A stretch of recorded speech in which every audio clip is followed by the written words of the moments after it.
Um,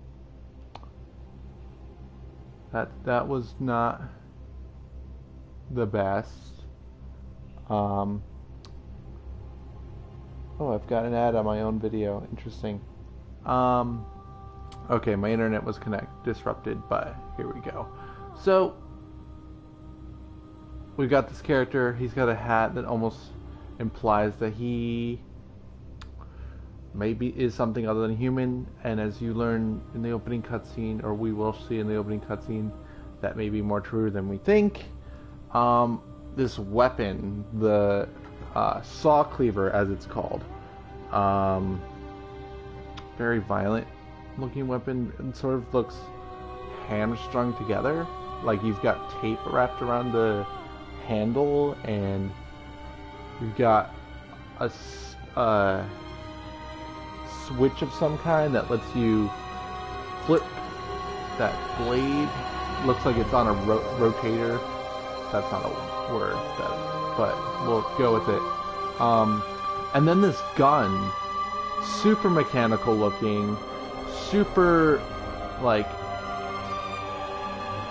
it's almost like, it's very steampunk. It's like an advanced technology. It doesn't look like your typical like blunderbuss or shotgun or whatever it is. It looks like there's some moving parts on that thing. So the music, one of my favorite parts about the soundtrack, about the game, is the soundtrack. It was my 2018 most listened to soundtrack. That tells you anything. On Spotify. So we got swelling vocals. I think we're about to go into the opening cutscene. So let's take a pause from the title screen and watch this opening cutscene.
So we've got a mob, an angry mob, and very sickly looking dogs.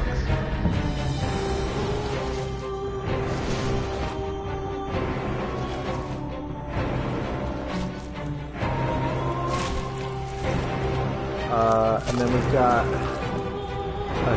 lone stranger in the corner. It looks to be our character from the opening cut, or the title page.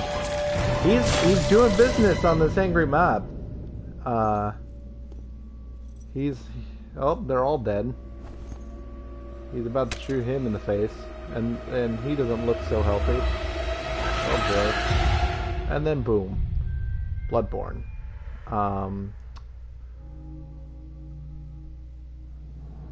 The whole angry mob thing really gives me Frankenstein vibes. Again, more like 1920s horror. Now we're in a tomb. He's using a lantern to explore.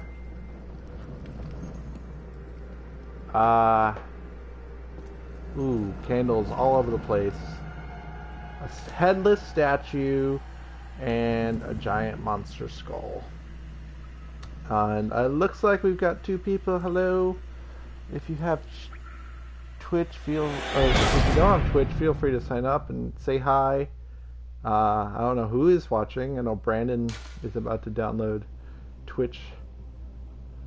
Alrighty, so we've got the opening cutscene. We can talk about music in a little bit. It's good. It's a very good soundtrack. and it like really helps create the atmosphere. So let's start. Um,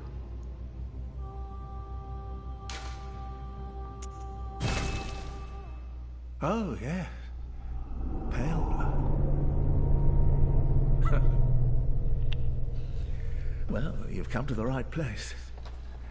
Yharnam is the home of blood administration. You need only unravel its mystery. But where's an outsider like yourself to begin? Easy, with a bit of Yharnam blood of your own. But first, you'll need a contract.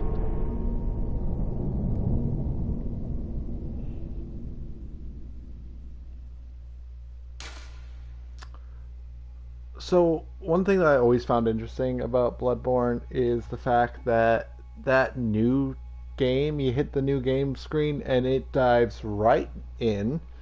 It gives you zero context of what it's talking about. You just hear pale blood. You've come to the right place, and there's this creepy doctor and says you need to enter a contract. So you have almost no information for where you're about to go. You just know that you're strapped to a table and there's an old guy with bandaged up eyes who's about to do something to you, which that's a lot of fun.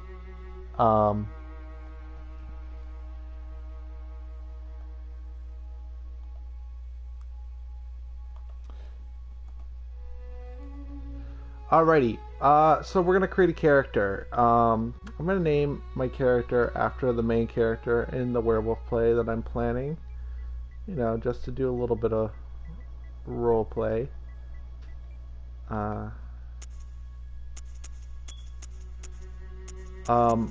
In character creation, there's always like a couple of options that you can do. You can either have a character that sort of emblemizes yourself, emblematic of yourself, so you're putting yourself into the game. You can create an original character.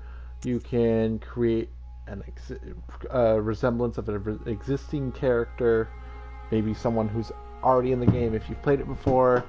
So we're gonna do this character Simon, who's based on the character that I want to write into my own play. And here is probably one of my favorite parts of Bloodborne. This is the stats screen where you pick basically what your kind of character you're going to play as, and it's based on your character's origin. So we have milquetoast and ordinary happy upbringing, all attributes average, which as you can see in the right, all the numbers are pretty even. Blood tinged and arcane are a little bit lower, but I think those numbers always start a bit lower. Lone survivor of Lost Hamlet, high life essence and vigor, and then you can see his vitality, which is your health, is up super high. Endurance, strength, skill are all kind of even. Again, blood tinge and arcane, which are sort of the specialty stats, those are a little bit lower. Troubled childhood, suffered misfortune in youth, highly resilient as a result. So that this person has high endurance, which is your stamina, and how much actually doesn't affect how much you can carry. That's Dark Souls. But it's how much you can move, how much damage you can do, or how many moves you can make before draining the green stamina meter. I'm gonna take a drink.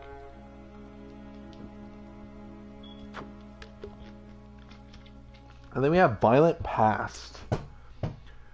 Terribly violent past, rash but stronger for it. And here you can see the strength stats 15. This is the sort of fighter, professional, born specialist, fit for sleuthing or academia. This is where the skills comes in Bloodborne skills, mostly your fast, quick, dexterous damage type, and then strength is raw damage, slow and steady. Experienced in war, the military veteran. Experience of war, soldier with strength and skill. So the focus there is on attacking, doesn't matter what kind of attack you're doing. And as a result, vitality and endurance are a little bit lower. Uh, Noble Scion.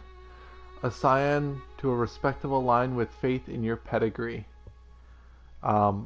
Here's skill and blood tinge, which is your gun damage is really high, and everything else is kind of low.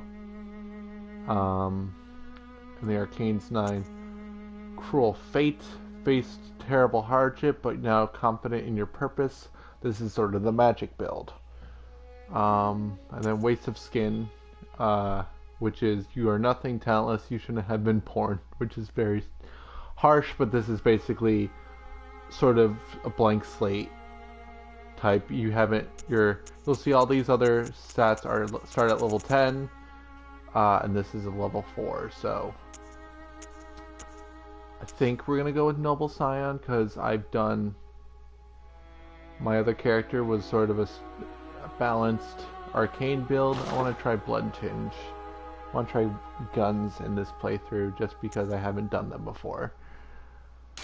Appearance, age, he's definitely young. Gender is not too very slim. I'm gonna make a twink. Why not?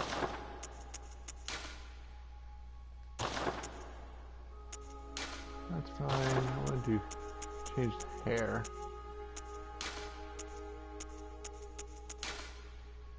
I don't like that hair. No. There we go. It's not black hair. Let's see if we can make like a brown.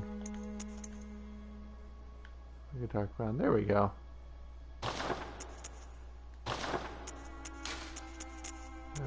And, some semblance of. There we go. Even eyelashes. A lot of people have fun with character makers. I always find it like a little tedious because in Souls games you don't really see. You don't really see the face. It gets covered up by the armor. I don't really like the glasses in this game. I think that's fine. There we go. Finalize contract.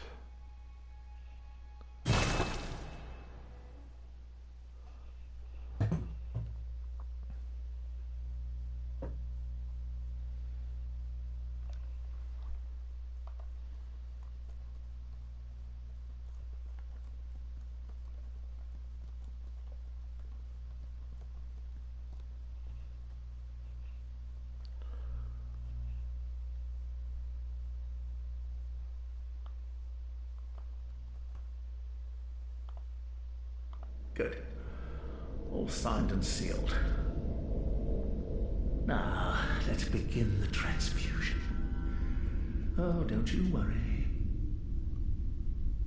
Whatever happens, you may think it all a mere bad dream.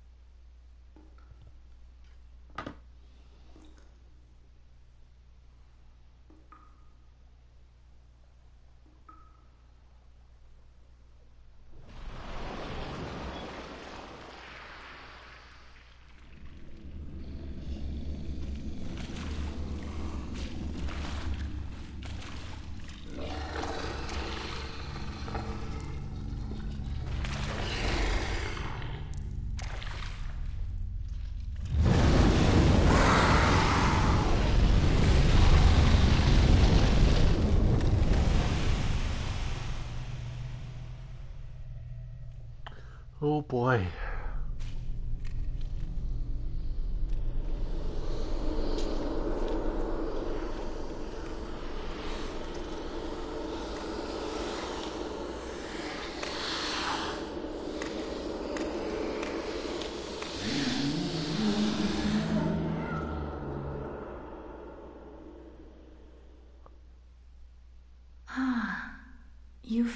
yourself a hunter.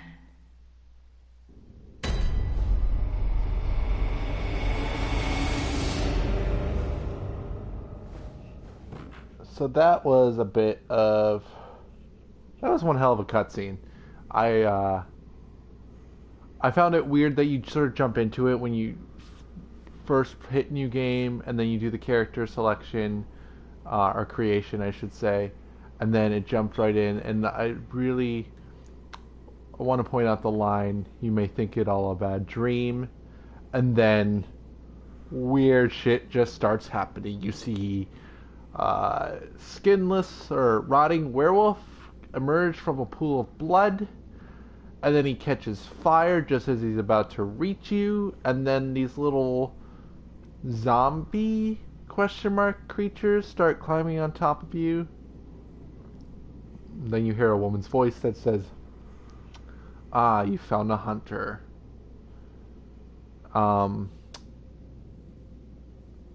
So he says you're gonna find this. Should just think of this all as a bad dream, and there you go into a literal nightmare. So that's interesting. So we wake up in Yosefka's clinic. Who is Yosefka? I have no idea. Well, I do, but Simon doesn't. Simon likes to karate chop everything when you attack without a weapon. That's interesting. That's actually a really interesting way to attack. What is this? Kim of the Cosmos waits ahead. So you have these little notes that people can leave for you. Oh friend, but no mercy for foes. So that's always interesting how players can help shape the world around you by leaving messages. There's a note here. Handwritten scrawl. Seek pale blood to transcend the hunt. And that's it. So we've got 2 doors. This door over here does not open from this side. So you'll notice you're not wearing that interesting, spooky looking leather attire that the character on the main title screen wears. So we're not quite at that monstrous form yet. We're wearing, what are we wearing? Black hood. Hood worn upon waking to the nightmare of blood and beasts. Perhaps its wearer had to stay out of sight and travel by cover of darkness. Without memory, who will ever know? Foreign garb. Clothing worn upon awakening to the nightmare of blood and beasts. Not typical clothing for Yharnam, perhaps it is of foreign origin. It is said, after all, that the traveler came to Yharnam from afar. Without memory, who will ever know? Sullied bandage. Bandage worn upon awakening to the nightmare of blood and beasts. Again, terribly worn and unsanitary. A faint memory recalls blood ministration, involving the transfusion of unknown blood, not long after the nightmare began. Trousers worn upon awakening to the nightmare of blood and beasts. Not typical clothing for Yharnam, same as foreign clothing. So we've learned a few things. Our character has no memory of what happened before that old guy, which is interesting because we just jump right in. There's no pause, there's no build up music or anything like that. We're just right in. Oh, so you seek the pale blood. But why are we seeking the pale blood? I don't know. Character can't remember. There's no memories before what happened here. So we're basically we're an amnesiac right now. We have no idea why we're here. We just know there's a note that's telling us to seek pale blood. Treat woman with care, eventually despicable malformed thing. Which woman? Is it that woman that was speaking earlier? Ah, you found a hunter? Ah, we shall see. Notice it's not nighttime yet. It seemed to be nighttime in the opening cutscene, but here it's still twilight.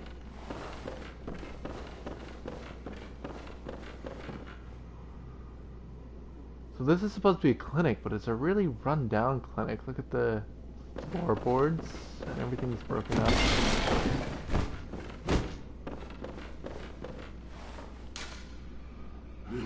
Ooh, we can lock on, so it's a tutorial. Yeah, I figured that out.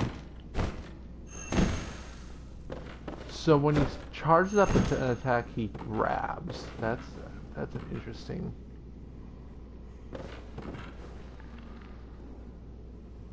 Move. Okay. Here's something in the next room.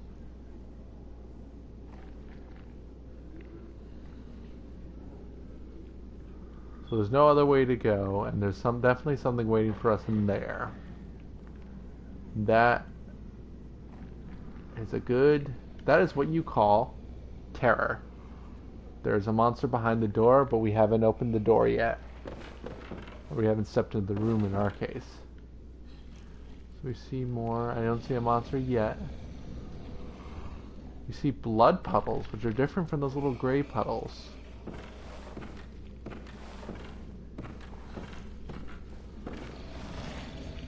Oh, here we go.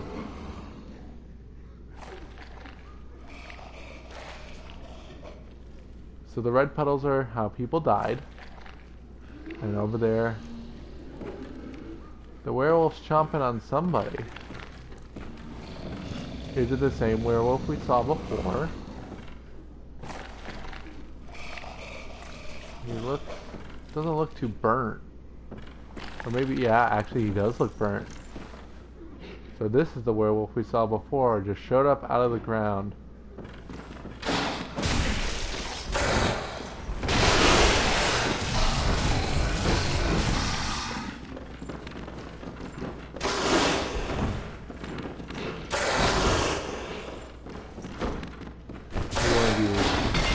Damage per hit against this werewolf. And even though he's half dead, we still don't have a chance in hell against him, really. The game rewards you for being brutal because it heals you every time you damage. It's called the rally mechanic.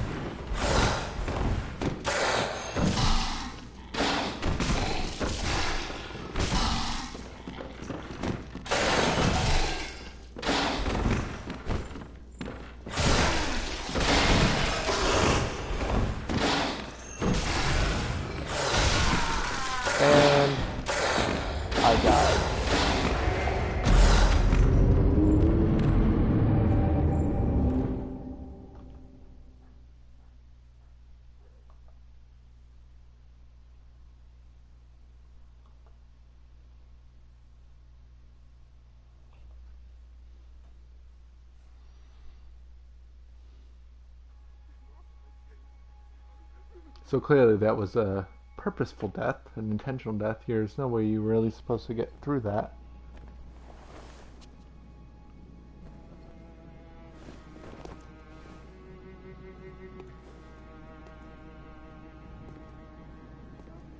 I love how the world doesn't come into focus when you first get up. Takes a second.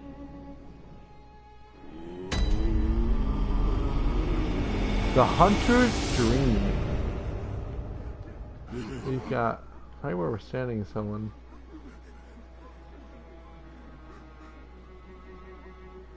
That just stood there and died. That's interesting.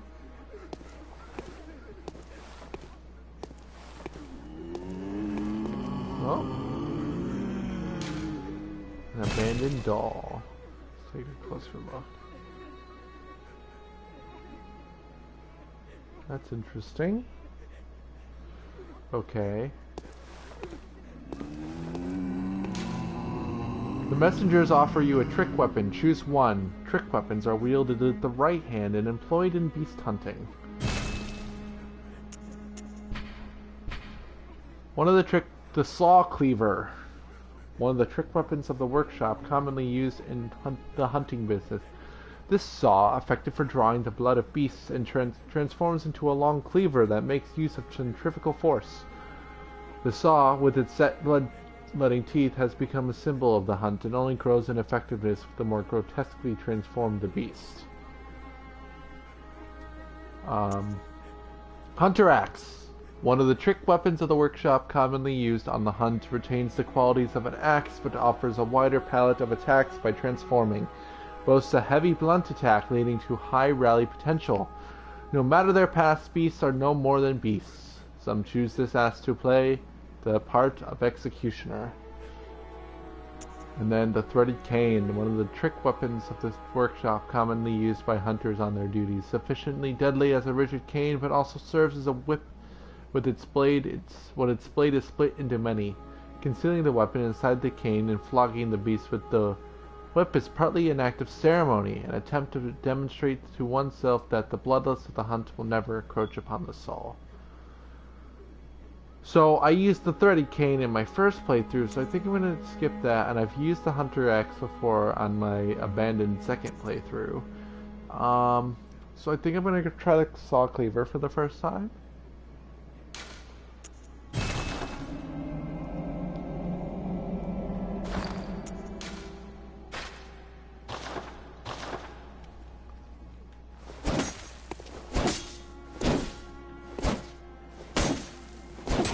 So you sort of chop with it. It's not really a sawing motion as you would expect. What happens if you flip out? So it's like you're chopping wood or...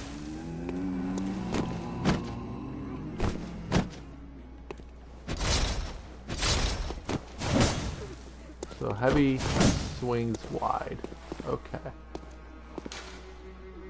Messengers offer you a firearm.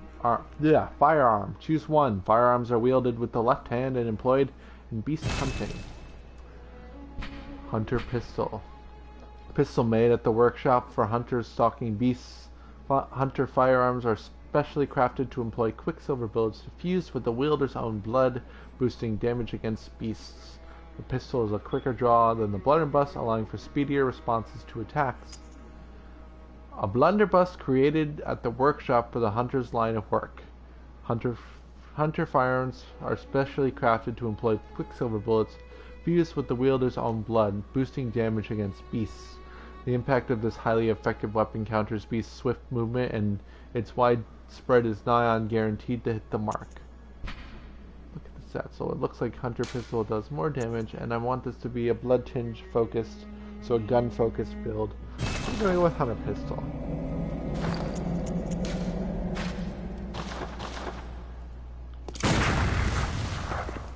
Cool. And what is this?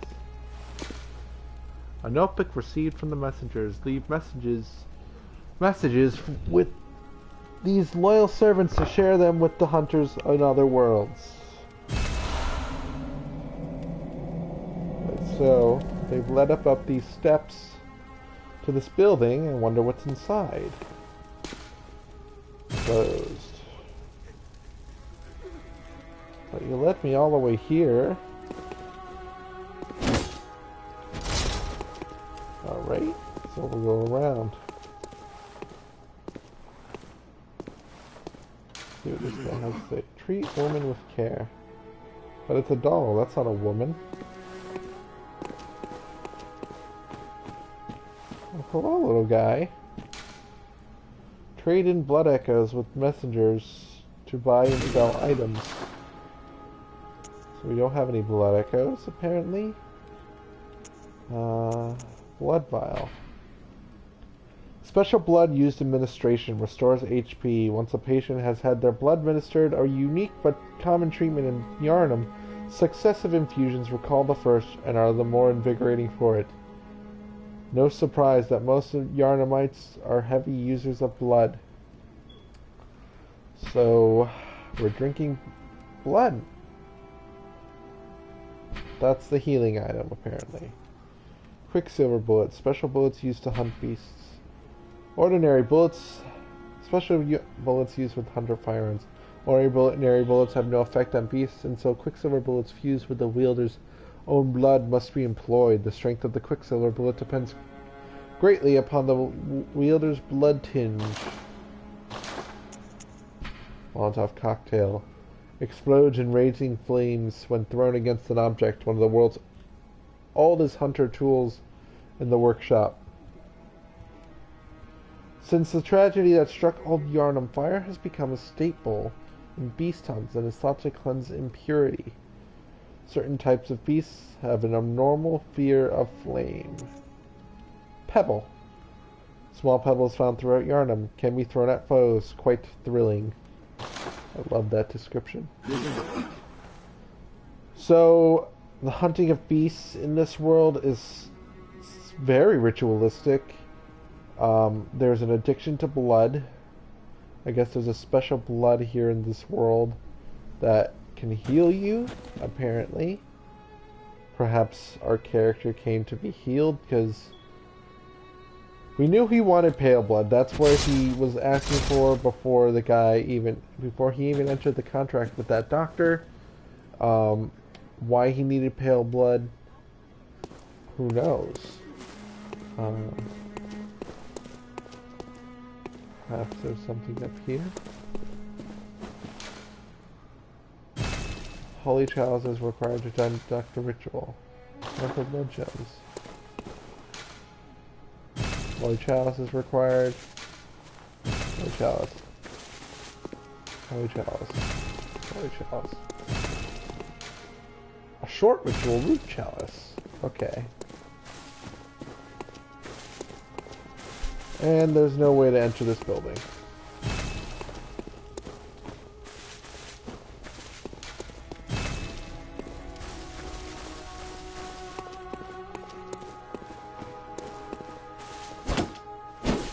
So what do we do now?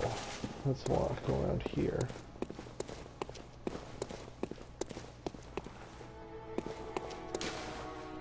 After taking damage from an enemy, there is a period of time in which attacking the enemy in return will restore a certain amount of your HP. Press R1 when next to a staggered enemy. Visceral attack. Shooting your firearm will interrupt and stagger an enemy when properly timed to their attack. Hitting an enemy behind with a charge attack causes them to stagger. Transform. Charge attack.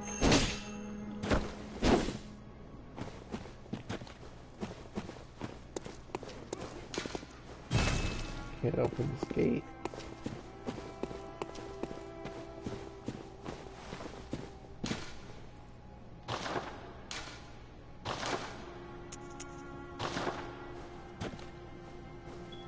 So you can gesture.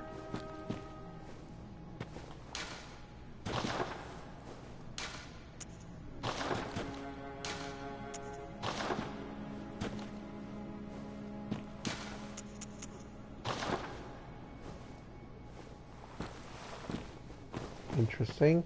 So there is other characters in the game. You may have seen them. They float by. Oh, here we have one.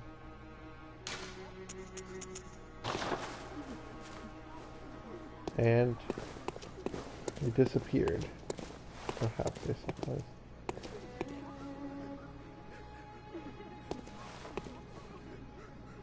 Actually, as you stand still enough, you'll see a couple of them. This guy was sitting right here, so I wonder. Awaken at a selected location in Yarnum. First floor sick room. That's where we were, weren't we?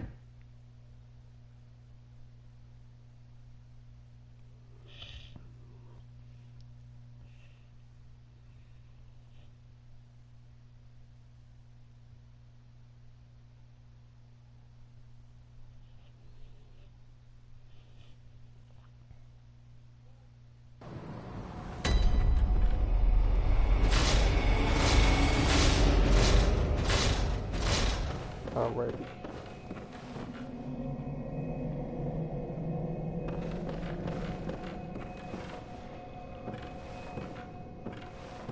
So that door is closed now.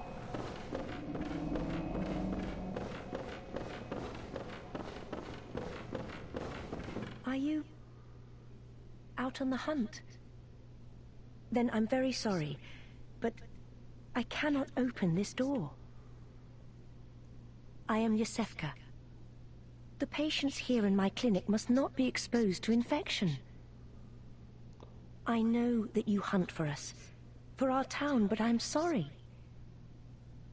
Please. This is all that I can do.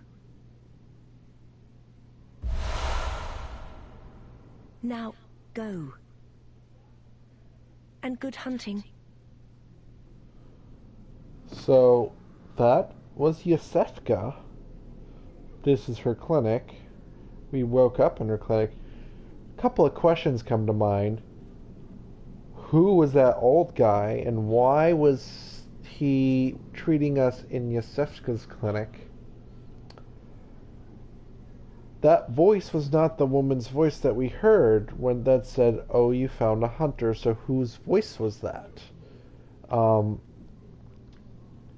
So there's an infection, right? So we know that there's some disease that needs to be treated. Yosefka's treating them because that's the clinic. I wonder if it had anything to do with why we were here in the first place. Oh, so she responds when you attack. I did not mean to do that. That was my... The R2 button is very sensitive on the PS4 controller. Excuse me. She just stopped. Are you calm again? Thank goodness. You mustn't let the hunt overcome you. Remember yourself. You are not a beast. So I guess people have tantrums here, or tempers here, because you must calm yourself, you are not a beast. So I guess people need to be reminded. So there's sort of a line, a blurred line between humanity and beasthood. You know, it talks about how all these people are savagely and ritualistically hunting. I mean, look at this thing. That is not a very humane weapon. That's something that can do some damage. But was created specifically for hunting the beasts. But if that's what we're using against the beasts, I don't even want to know what kind of beasts we're hunting. I mean, clearly we have that werewolf that's downstairs. But apparently it's people that need to be feared, which is why Yosefka's locking us out of this room. You know, we took a swing at the door, and she tells us to stop, and she asks us if we've calmed ourselves. I wonder what else she has to say. Are you still in need of something? But I have nothing more to offer. Please, try to understand my position. I can only pray for a fruitful hunt.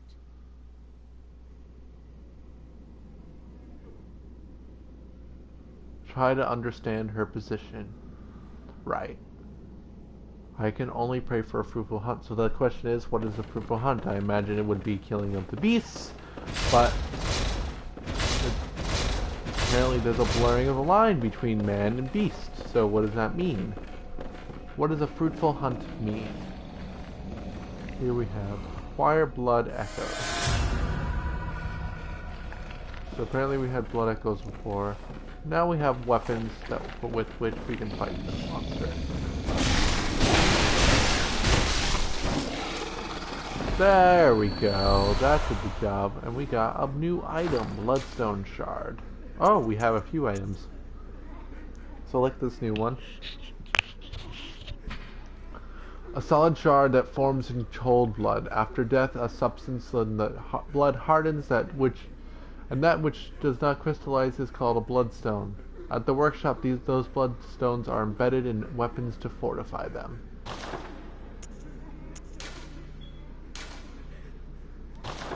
Yosefka's Blood Vial. Blood Vial acquired from Yosefka's clinic.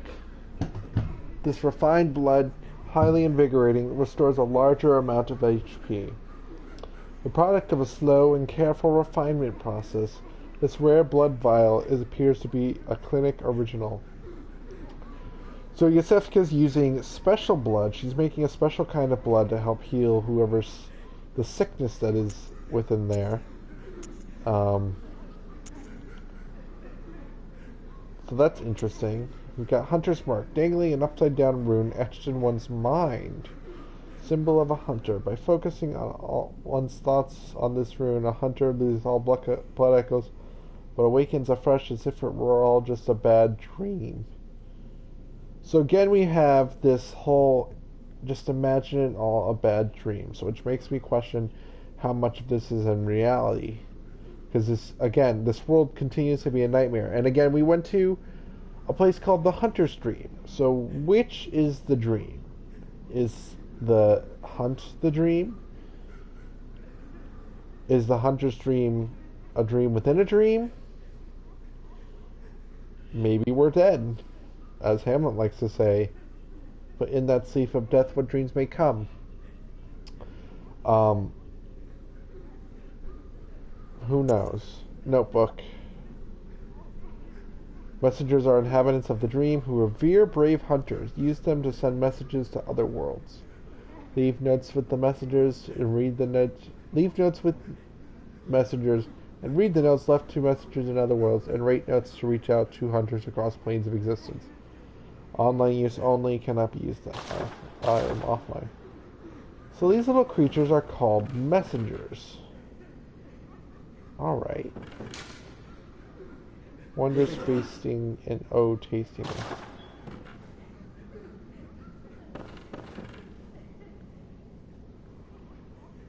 So who is this poor guy? I would not want to be him. Wonder how Yosefka feels that there's a werewolf right downstairs. Ooh. What's this? Blood vials. So we found some blood vials with which we can heal ourselves.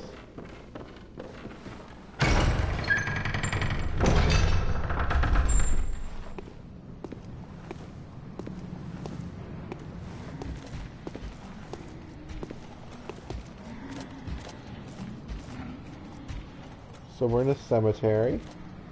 Interesting place to be right outside a clinic. And something seems to be walking in that direction. Something with very heavy breathing and very heavy footsteps. And we can't see what it is. And it's more, again, what we call terror. Again, using sound to create terror.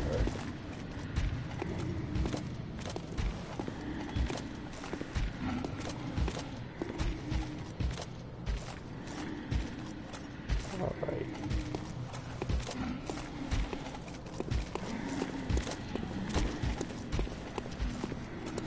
Oh, I'm stuck here.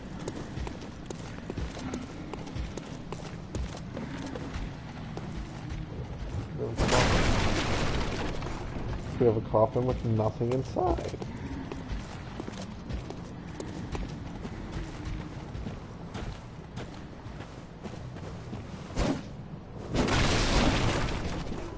Oh, breaking through the tree.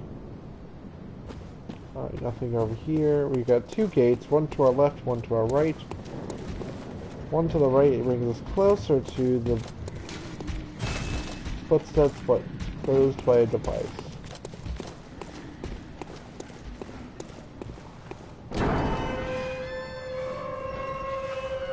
This one opened right up.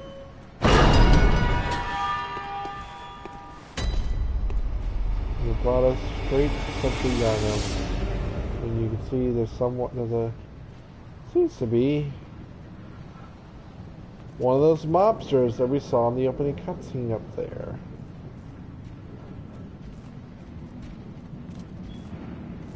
Twilight. Ooh. The whole town seems to be very twisted, gothic, Victorian, very sharp, elongated architecture. And the bell is ringing.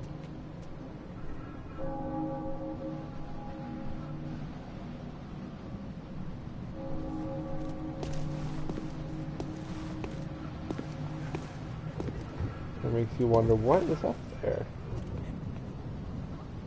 So we see a bridge. That's the first thing we see when we open this gate. The first thing we see is this giant bridge and a twilight sky. We look to our right and we see some abandoned carriages, dead horse. Oof, poor horse. And we can see there's a guy with a torch up there. I don't quite want to see what he has to say for us, so we're gonna come down here and collect this item.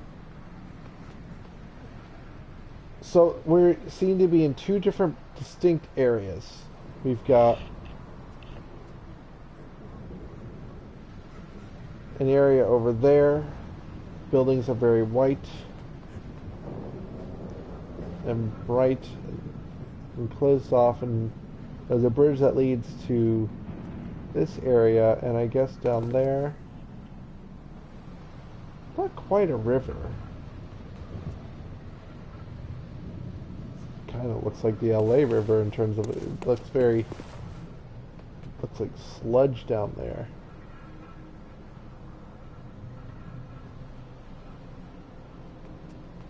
There's something in the air. It's not snow, it's almost ash. We're just giving me Silent Hill vibes.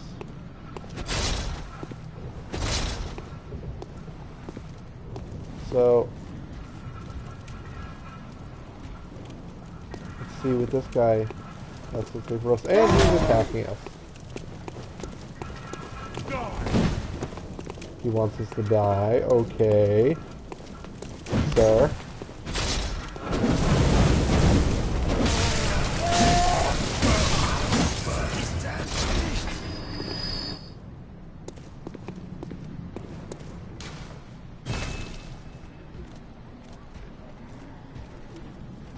I wonder if we can see what's making those footsteps.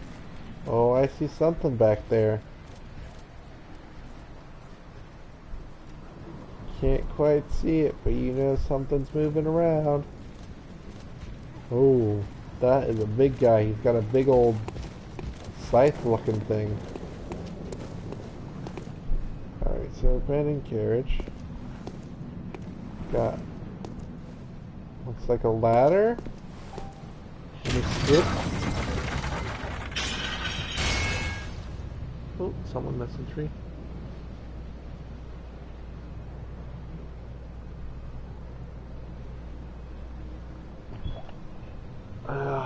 Alrighty.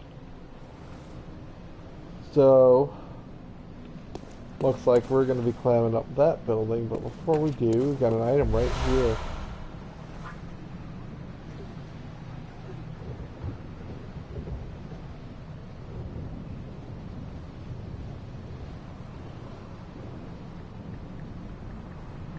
Hold on. Sorry about that. Alright, so we got an item here, blood vials. Let's see what's down here. Oh, we got action. Sir. I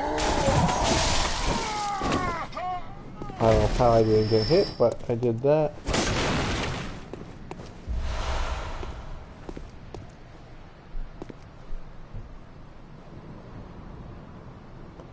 Alrighty.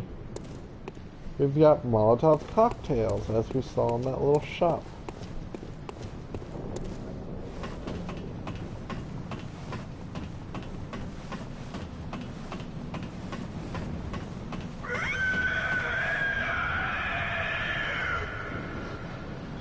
Well, that was terrifying.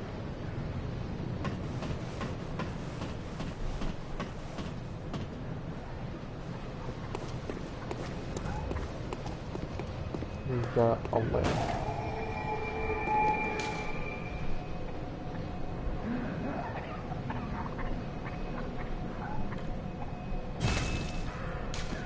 Let's go back to the hunter's green.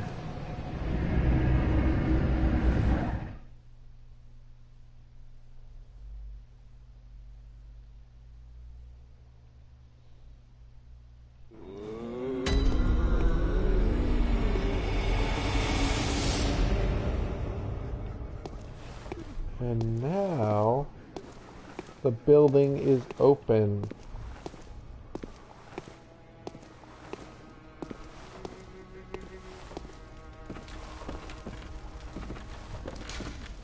Place items in storage or retrieve items. Interesting. Hello, sir. Is this... Aha. You must be the new hunter. Welcome to the hunter's dream. This will be your home for now.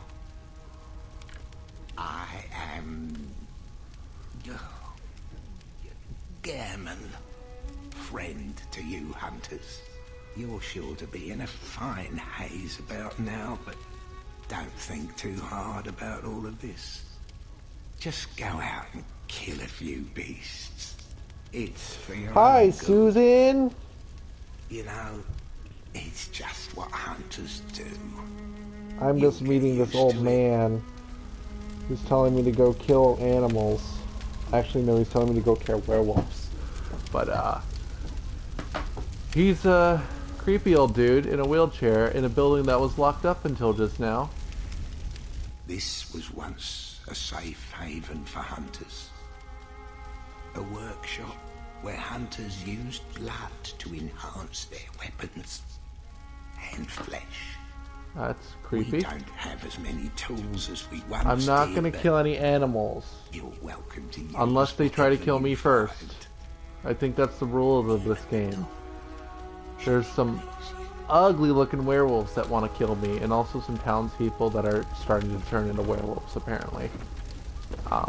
Or just an angry mob, kind of like in Frankenstein. I don't have spaghetti, but this thing is basically floppy like spaghetti. It's a spaghetti blade. It flops. There's a light over here. I want to see what that says.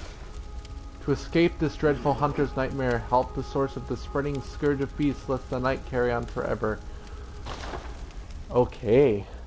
I saw Alex come on. I'm gonna see if he wants to join me. I don't know if... Okay, you can't see, you can only hear. Oh, I just got a Facebook that says, Eddie, my buddy's stuck on Mikolash. Tips? Atani, I don't know if you're watching the stream. Hold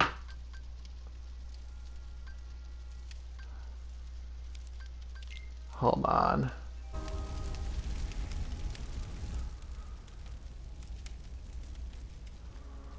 I'm a handsome man in this game. Look at me. See?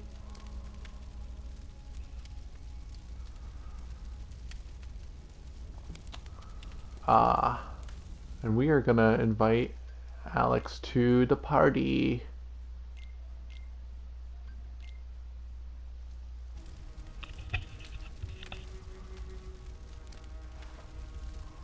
Basically, there's one handsome man in this game, and that's you. And that's only because you create your own character. I wish there was more. But most of them are ugly. I mean, everybody's ugly in this game. But I got a Facebook message asking about Mikolash, which is a later game character. I don't know if you're watching, Atani, but I'm going to assume you are if you're asking me about Bloodborne. Mikolash is a later game boss. My brain is not functioning right now. He is... You just gotta chase him and then dodge through, equip high arcane. I did equip spaghetti. See, it flops like spaghetti. I can't multitask is what I've just learned. Let's see. We're gonna go to Central Yarnum and go fight werewolves. But yes, so Mikolash is a... You gotta equip a high arcane. This is all I have. I just started, Susan. Or maybe I should have gone for the hunter's cane that turns into a whip. That's literally spaghetti. That's more spaghetti. So some dude is really sick inside here. Oh, you must be a hunter. And not one from around here either. I'm Gilbert, a fellow outsider. You must have had a fine time of it. Yarnum has a special way of treating guests. Well, I don't think I could stand if I wanted to, but I'm willing to help if there's anything that can be done. This town is cursed. Whatever your reasons might be, you should plan a swift exit. Whatever can be gained from this place, it will do more harm than good. So we gotta get out of here. Pale blood, you say? Never heard of it. But if it's blood you're interested in, you should try the Healing Church. The church controls all knowledge on blood administration and all varieties of blood. Across the valley to the east of Yarnum lies the town of the Healing Church, known as the Cathedral Ward. And deep within Cathedral Ward is the old Grand Cathedral, the birthplace of the Healing Church's special blood, or so they say. Interesting. So we got to go to the Healing Church. Yarnumites don't share much with outsiders. Normally they wouldn't let you near the place, but the hunt is on tonight. This might be your chance.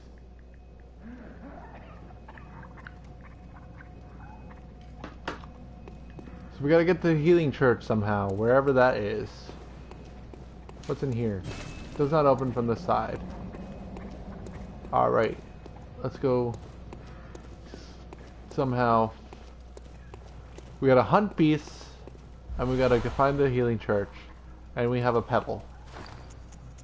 We're gonna equip the Yusefka's blood vial, Molotov cocktails, and the pebble. I see you standing there all spooky. You didn't scare me.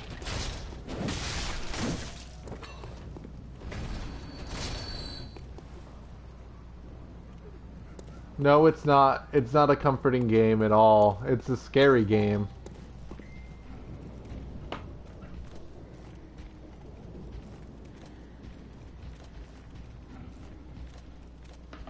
Alright, we've got another guy over here.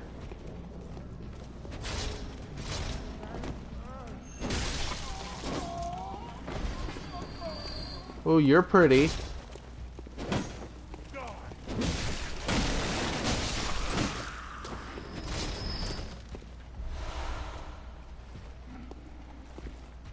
Oh, that looks fun. Looks like a party's going on down there. They're all gathering for something.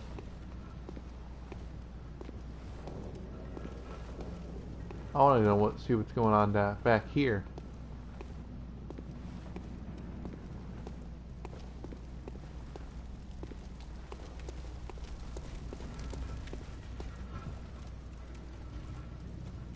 Yeah, I'm not gonna go after that thing. He looks like he's minding his business over there. Yeah, I think I'm gonna do that, Brandon. I think I'm gonna kill civilians. I think that's what you gotta do, because they're all suffering from lycanthropy. They're all slowly turning into werewolves. And besides, if you don't kill them, they're gonna kill you. And there's a guy over here, which I just happen to know because I've beaten this game before.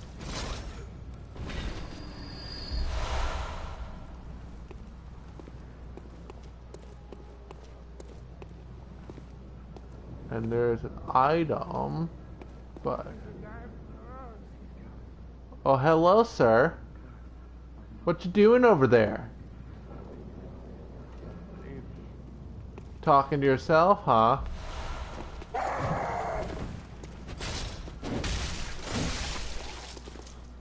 It's rude to attack people from around the corner. What? I couldn't move for a second. That was weird. That was real weird. Oh, there's another guy. around that corner.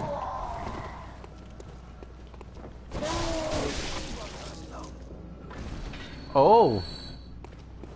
Well, ain't that looking interesting? They got a whole party going on over there. I bet you they all want to kill me.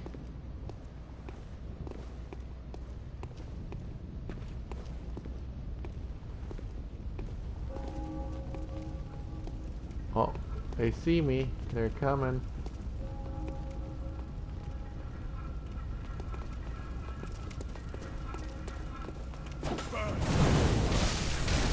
Don't hit me with fire, that's rude. You're a cursed beast.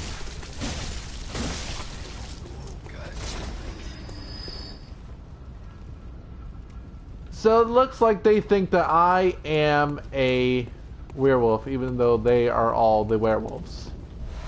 That sounds fun. So they've all lost their minds. It's all crazy. This guy doesn't seem to be paying. Oh, that's...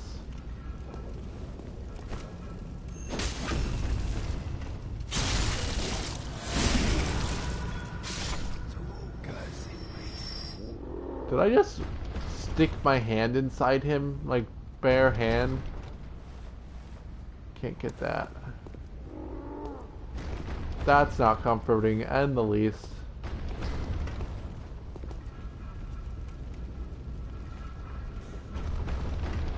Hello? Who's there?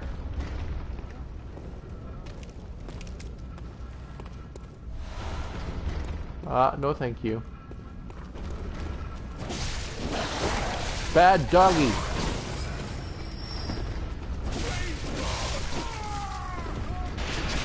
Oh, that hit me right in the head. And I died.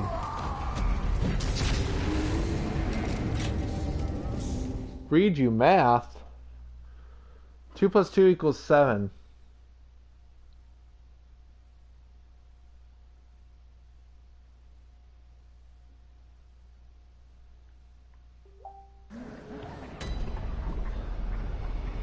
You're in. Hold on.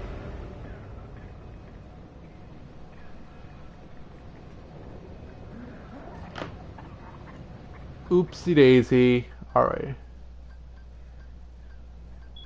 Let's see.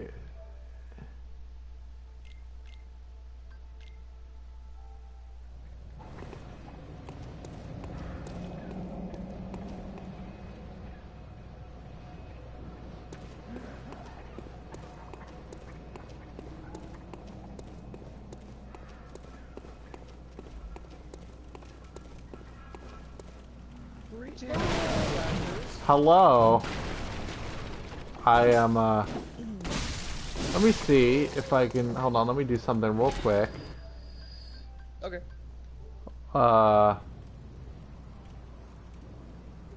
Brandon, I'm sure this is riveting, oh, we can't. So can you see my, stream at all? Me? Yes, you. From where? PlayStation maybe? Like, when you, like, go, if you go into the screen and go to Bloodborne, it might show me streaming, maybe? It shows if you're... It doesn't. Interesting. I've seen it show other people. So I am just getting to the, I just got to basically the central Yarnum area with the bonfire and the crowds and the dogs. Okay. So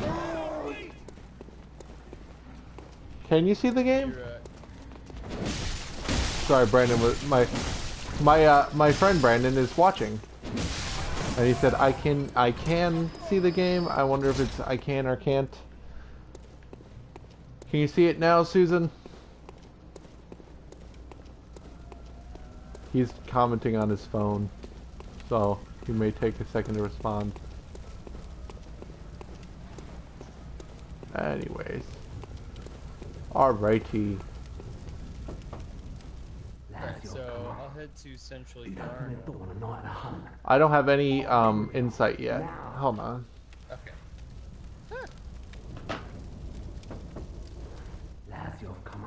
Oh, you can see it. Okay. Away with you. Now. Oh, good. He. That works fine because I also kind of have to remember how to play this again. Cool. Game viewing is being viewed. Great. Is what Susan just commented. Well, sorry, but I don't want anything to do with you. Trot along, will ya? So we've got a mob that's gathering around a bonfire, and we've got a bunch of people that don't want me to come in because I'm an outsider. And they are right here. They're about to come.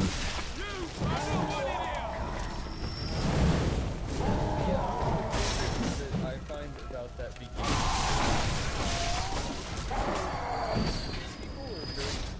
People in quotes.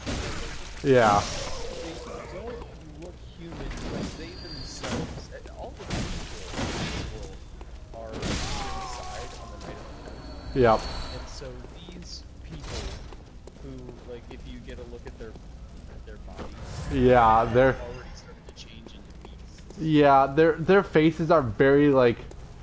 One thing I've been noticing, just like I took like a full hour on like just Yesefka's clinic, so that's how like detailed I'm looking at things.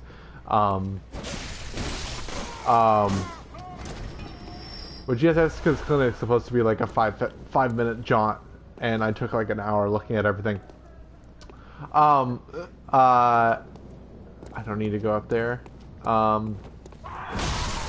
But just as I was looking at the opening, excuse me, the opening cutscene, the title screen, there's all like very, like, obviously it's a horror game, but it's a very specific reference of horror. It's very 1920s, 1930s horror.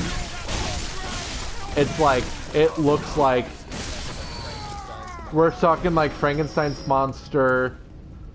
And like Susan, I don't know Polish. Dracula, but No, it very much Dracula. No, because there's not Nosferatu. not Nosferatu, but then there's also Boris Karloff Dracula. Oh, true. And it's both of those. It's like that very Gothic architecture. The faces of these things look like the Wolfman. Like it's straight, especially the townsfolk with. I'm not gonna pretend to know Polish. I'm not Valeska Dupa Martini, Brandon. That's gonna be interesting for you, Alex, because you don't see what the comments that I'm seeing coming in. Can they hear me? They can hear you, yes. Oh, cool. Hi, everybody. I do need to sass you. You need a good sassing, Brandon. If you pull up like on your phone, you can probably, or like if you have a computer next to you, you can pull up the stream. That way you can see what people are saying. That might be a little bit more helpful. So you're not, because I've got my laptop right here, and the brick troll's banging on the door. I'm gonna hide. Look at my laptop. Yep. So this dog does not look healthy at all. Wants to bark, bark, bark, bark. That's a bag, doggo. And I'm gonna heal. And that guy's eyes are glowing because he's got my blood echoes.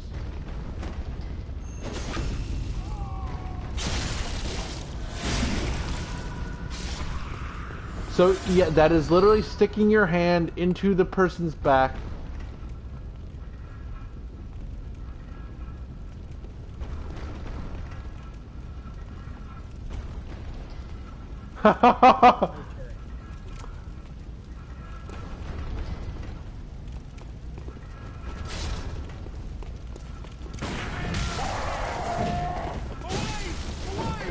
I'm also like, so one thing that's going on with me is I'm adjusting. I'm used to the Hunter Axe. The Hunter Axe, or... So, I'm playing with the Saw Cleaver because I've never used the Saw Cleaver before, even though it's the signature weapon of the game. Twitch.tv.paranormalplaywright.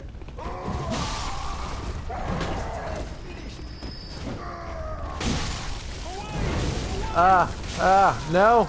Yep, I'm dead. Again.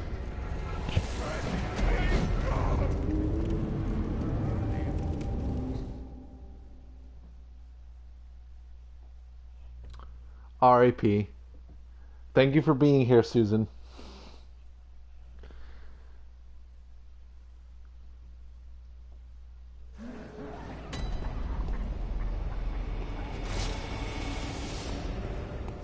I've already forgotten this guy's name. To the east of Yarnum, you'll find the cathedral ward. Deep within lies the old main cathedral, said to be the source of blood. That's your best bet if it's anything to... Oh, that's nifty. What's nifty?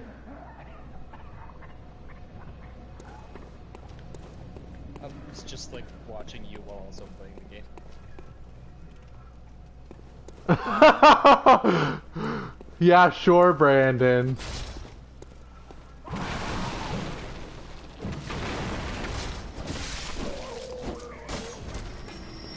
And I love spooky game, which is why I'm playing this.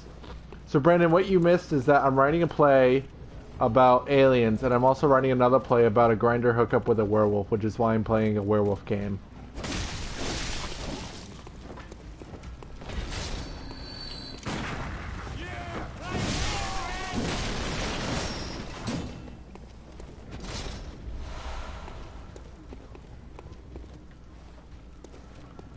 And the other thing is, I probably would not have noticed the 1920s horror references when I first played this game because I hadn't dealt. Straight up, I hadn't been watching the Dead Meat podcast until now, which really dives into like horror history. Oh my god.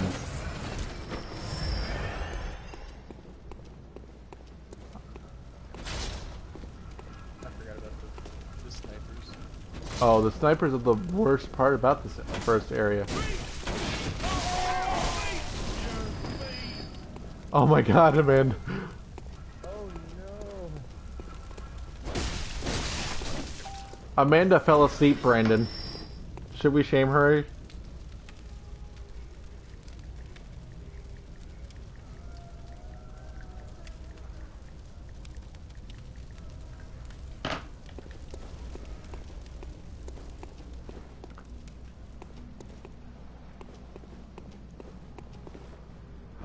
Brandon, I did not know you knew Dead Meat at all. And yes, he is a beautiful man. How do you know Dead Meat, Brandon? I thought you didn't like spooky stuff. I too do not like this movie. But you love this game. Yeah, I don't know what it is about it, because this is... It's not survival horror. It is horror in... Oh. Survival horror is a very specific, like... It's like... The text of the flavor of the narrative is horror. Survival horror, like, I mean, and yes, it is a horror game in which you must try to survive. Hold on. I gotta give Amanda...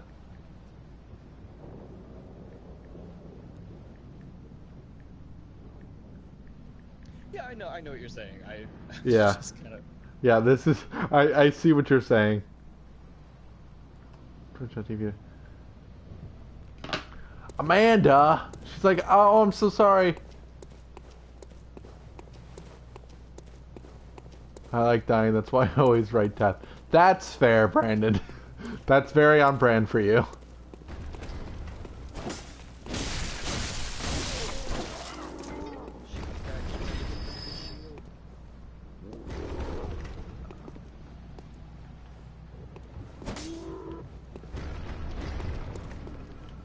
Right.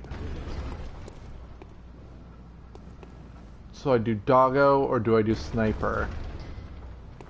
And this is the point where like any attempt at analysis or sort of... Oh, where is my pebbles? Right here. In Louisville.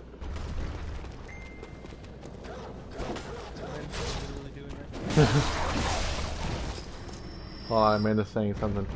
Hi, Amanda! Make an account so you can say hi. Hablo Espanol. There, that's about all I can do, Brandon.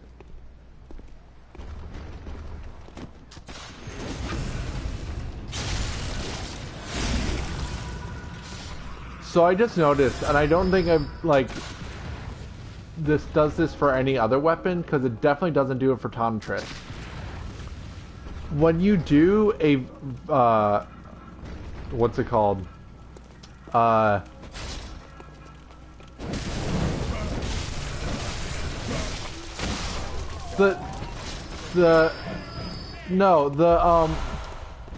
attack, it starts with a V. The attack, you stun them and then you damage them for a lot of damage. Either by visceral, that's the word I was looking for. When you do a visceral, like, I don't know if it does this with any other weapon because I haven't, usually when you're holding the saw cleaver and you do a visceral attack, the saw cleaver disappears and you're just shoving your hand into the enemy's chest or back. Yeah, I think that actually is supposed to happen with all weapons, because the idea is that it's like a claw attack. Okay.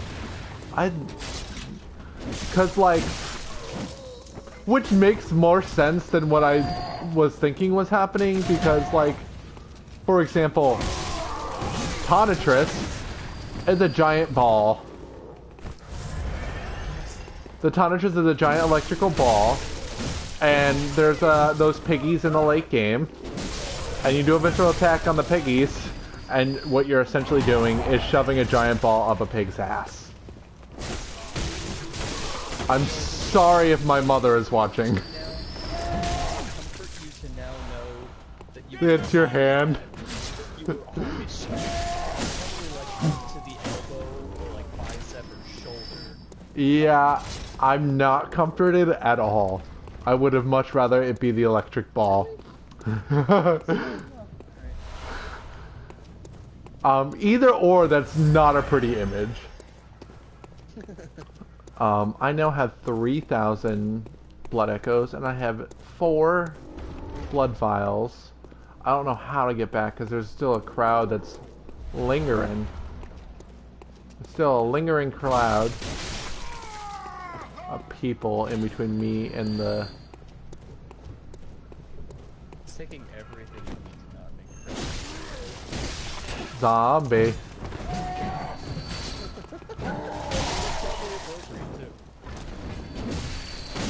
There really aren't any zombies in this. Oh wait, I guess there are in the sewers. Dark Souls Hulk. Are they zombies though? I don't know what they are, to be honest.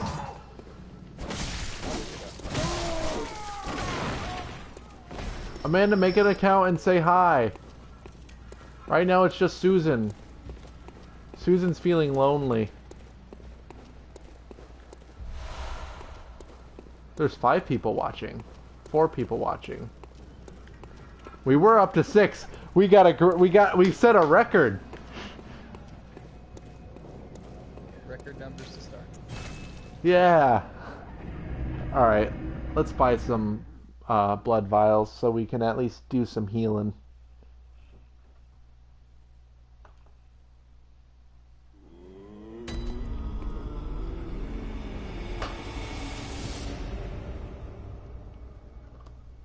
Hold on, I'm messaging Amanda. Yeah, I guess you're right, because the wiki is saying that they're called rotted corpse. Yeah. They're a zombie. It's just interesting because they were like, okay, we did zombies in Dark Souls, and they're like, okay, now let's try something entirely different. Well, even then, it's like it's a very different interpretation of a zombie. No, that's true. I think, but it's like, it's built around the concept of being undead. Sure. But undead in the sense of, like, losing your will to live Yeah. or to fight, Yeah. quote unquote, as opposed to, oh, I got bit. Yeah, that's fair. I mean, there's a whole. Which I frankly think is, I think you and I would both agree is a more interesting concept. Oh, for sure. I mean, there's a whole, like, we could do a whole playthrough of that game, just like I'm gonna do with this, or I am doing with this of that game, and how it's about. That game is about suicide, and or the decision to stay alive. It is, which is really interesting that video that I started watching, or watched about close reading. Bye, Susan. Go have fun in the shower.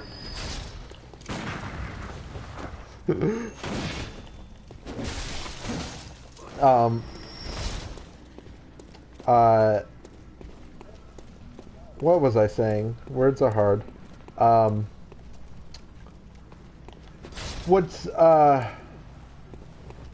forgot what I was saying. Susan distracted me. That's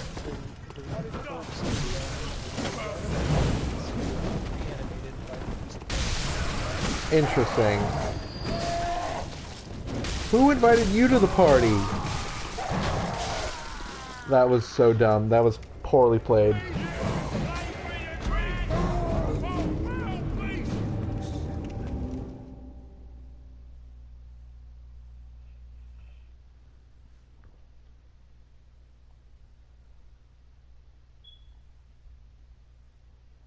All right. There's a whole, like, essay one could write about Dark Souls and Will to Live, and then there's so much that one can write about this game, which is why we're diving in. There's a channel called a YouTube channel. How dare you plug? I'm just kidding.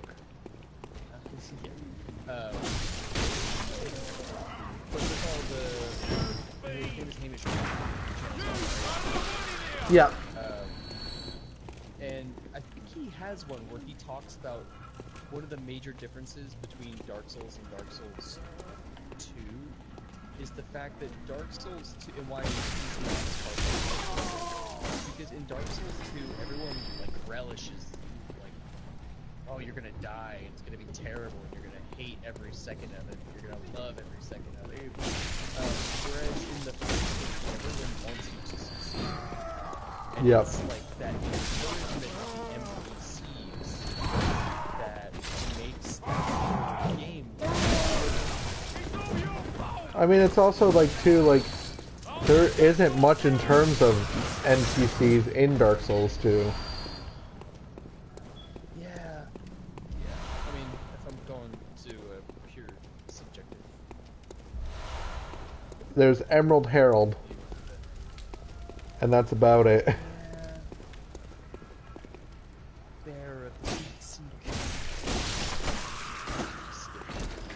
Yeah.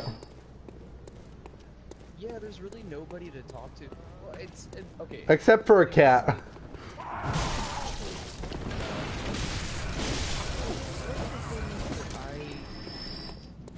really found off-putting about Dark Souls 2. Which is not off-putting about Dark Souls 1, in fact, it's the whole point of Dark Souls 1, is that you are punished for executing. Yeah. Whereas in the first game, the whole point is to stay wall here, okay, go somewhere else. Okay, is that not working out? Maybe you're not leveled up enough. Try this instead. It offers you choices and branching paths that are going to help. Mm-hmm. But in Dark Souls 2, it's... Oh, look, a chest. Oh, wait, it's a mimic. Amanda's here! Sorry, go ahead. Yeah, it's... It's not even a mimic. It's just a chest that will shoot you with a crossbow when you open it. Yep. Like, why? Yep. Why are you punishing me for... Like, I checked to see if it was a mimic. If you hit chests too much, they break. Break, yep. It's Yep, yep. Hi, Amanda. Amanda's here. Susan left, but Amanda's here. I'm dying. Help me, I'm dying. Not. It's an insight.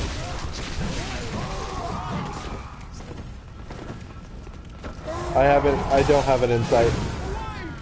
Alright, I know how to get through this. Yeah, he had to go take a shower because I think he was scared off by carrying the entire chat room, so now it's your turn to carry the entire chat room. Sorry, Amanda. Do you know where the insights or identified crows is? The Madman's knowledge? I think so. It's in the next area right after the crowd. You just comment on things that we're talking about or on things that happens in the game, Amanda. It's just, I'm playing a video game, you're watching, you're saying things. It's not super complicated. Amanda, this is Alex. Alex is my writing buddy. Alex, Amanda is my also high school writing buddy.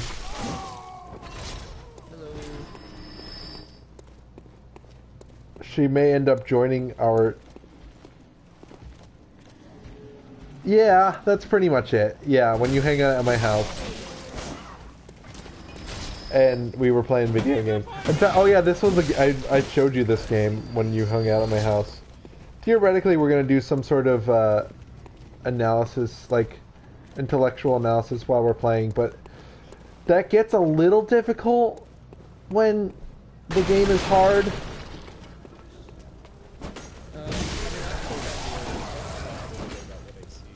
Yeah.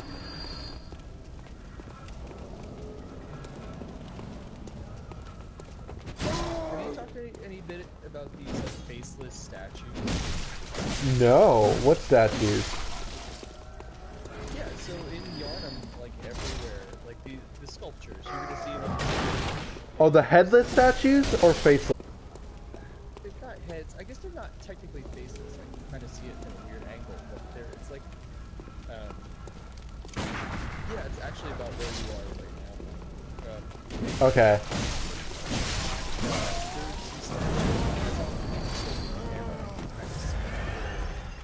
They're people.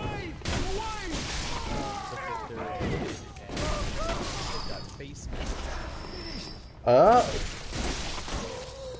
And that kind of, it put like so much so that you can really only see their eyes, but like if you're not paying it, like if you don't tilt the camera around to find that, it kind of looks like they don't. Oh, here they are. Yeah. Yeah. I mean, that's a Thumerian face. So these are two. Well, it looks almost like the Thumerian face, which is that gaunt eyes. Then like kind of shallow mouth. I don't think that is a Thumerian, but that's just what it makes me think of. Is those Thumerians? It's like your very like standard ghost face. If we're taking the, because we haven't seen Thumerians in this playthrough, so that's a bit of a spoiler. But like a very like standard like almost blank face. It's not that it's faceless. It's just it's a blank face. It's like almost like a Michael Myers or. Yeah, I see what you're talking about. Okay, hold on. Yeah. You know, they've got these.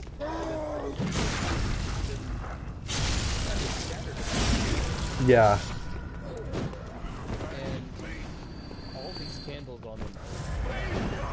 They're lit. Yeah. Dab on the haters. I had to. I don't know why I had to, but I did.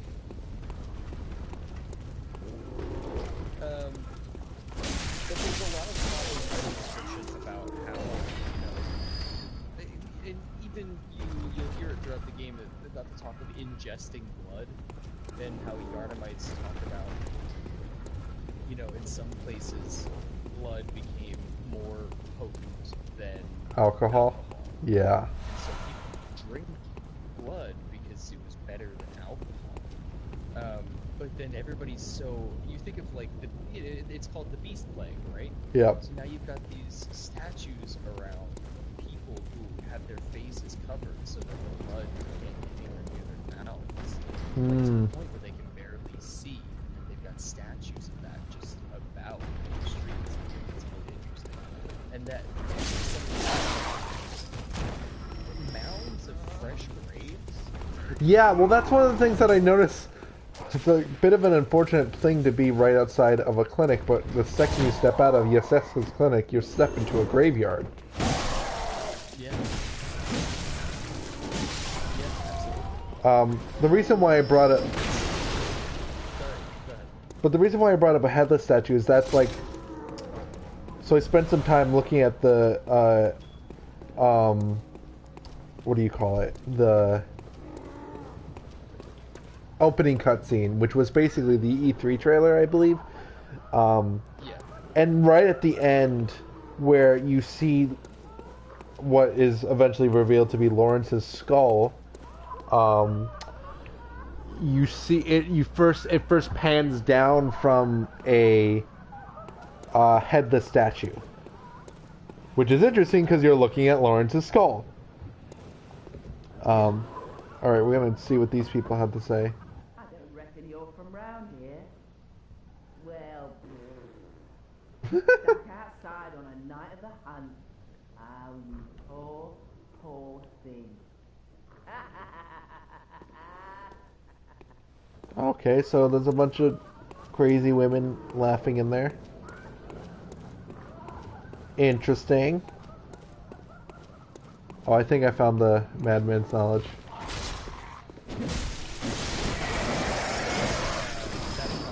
Oh, that's not it? Oh. It's up on a you're I'm gonna scout ahead. Because those are the first crows I encountered. Alright. It's like you go up a tall ladder and then you have to get past it. It's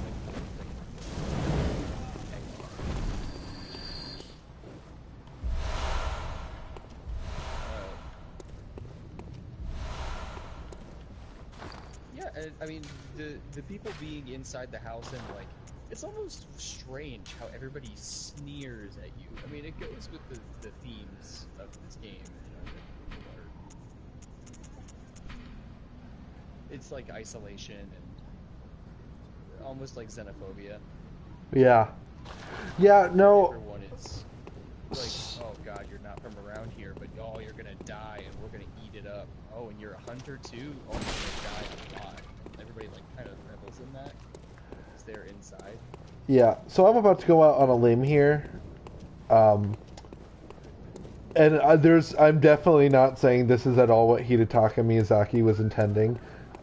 Because it definitely wasn't, and also one of the things that the video about close reading games said, video games, you can't really pinpoint the author, so just forget about them, essentially. Yeah. Sure. Was,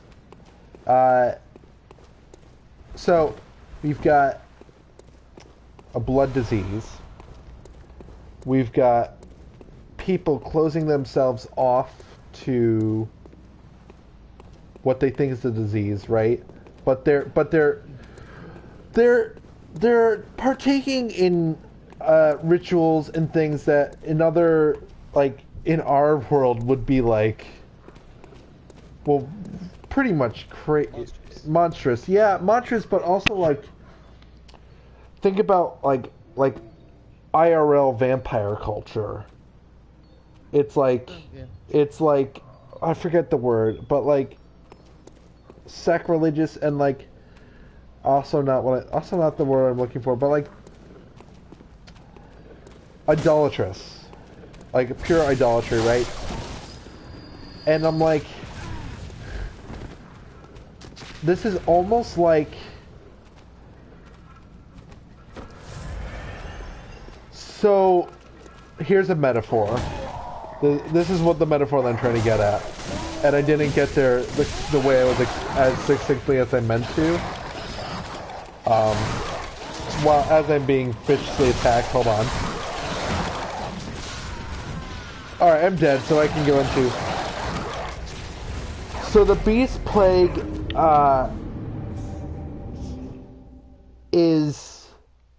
could almost be something akin to the AIDS virus.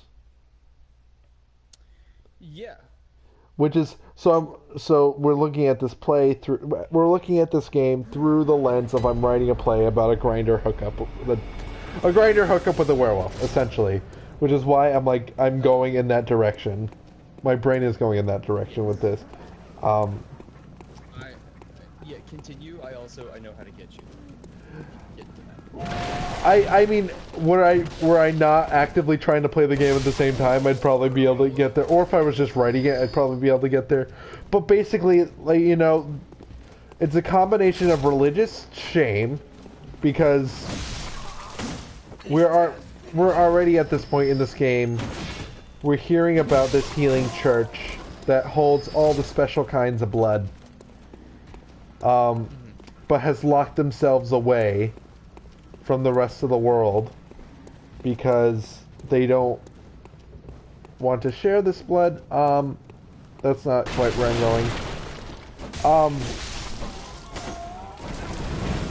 I don't think my pieces are there yet, but like being the hunter feels not unlike how it feels to be gay in like the South, for instance. Like growing up in a southern small town, like you've got these people that are like calling you a monster, and while they've got hair growing all over their face. Right. Where they're shouting, "You foul beast! You foul beast! You're not wanted here. Away, away."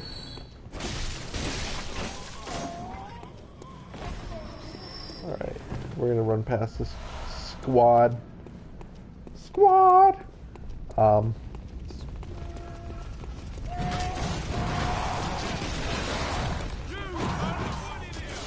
There it is, you are not wanted here.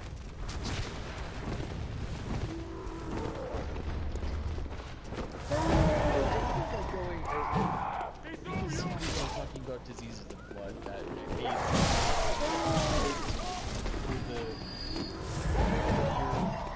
working with play definitely.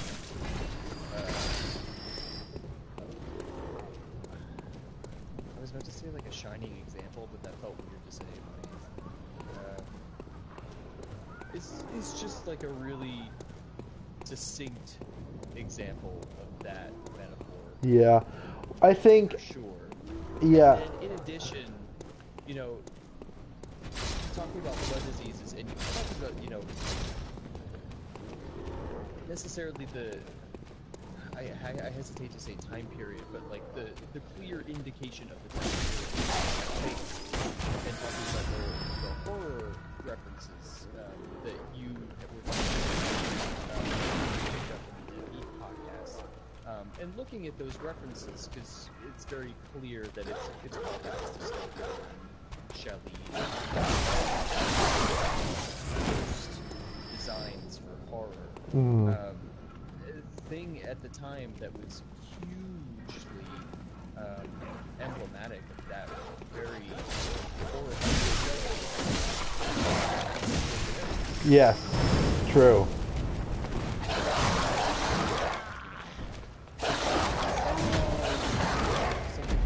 You literally coughed up blood. Yeah.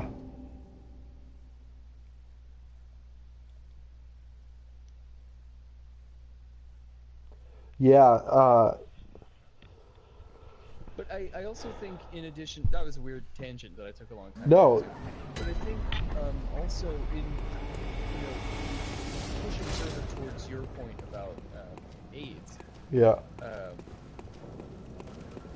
It's this weird thing about, especially in this world, of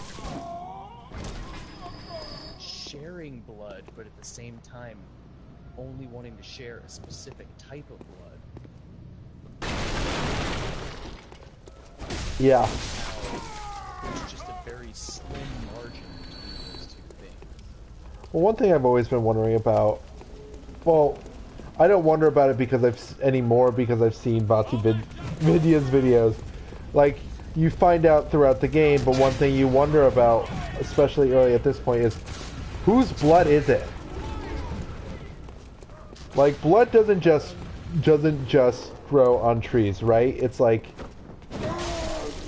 are we drinking? Yeah, there's a source. Are we drinking? Like, is there a person's? Like, so we have this item, right, that Yusefka gives you right at the beginning. Yusefka's blood vial. And it talks about it's a formula that she created, a special refinement process. Is it her blood? Is she giving you her blood, or is there another creature? Or is I mean, are we getting into spoiler territory? I don't think we're getting into spoiler territory, but like that's a question that is. I think I'm just posing the question. It will be answered along the way because we know it will be answered along the way. Sure.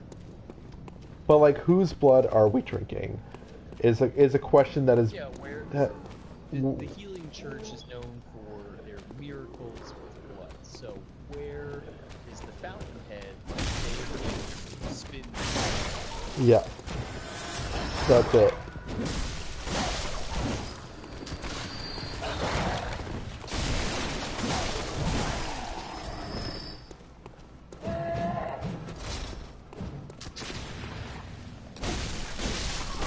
All right, I'm almost to the werewolves. Almost there. Well, I mean, once we get to that point, and I unlock the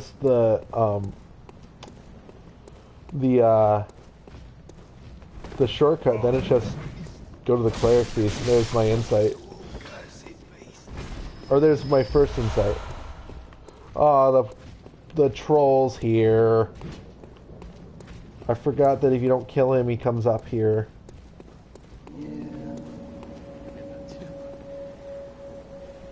Alright, I think I lost him. Got to pay the troll toll.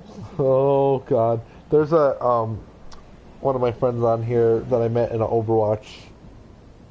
It was a troll account because he's a Smurf account because he was actually like top 500. Oh, one of the werewolves noticed me. That's no bueno.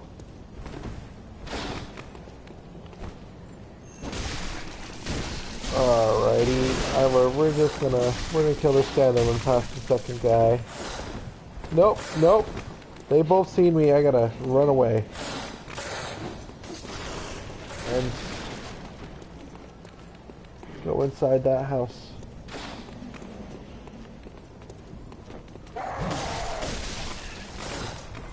Bye, werewolf. No one asked you. Alright, I'm very close to unlocking that. Hello, I see you. I love this house, but I hate this house. And werewolf's just still chilling outside the door.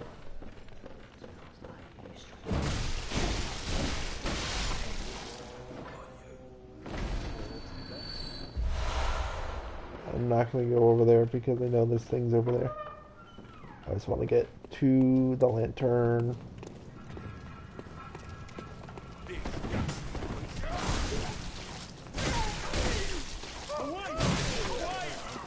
What? Simon. What's your Simon? It's my... I named it because that's what my character in the werewolf play is going to be.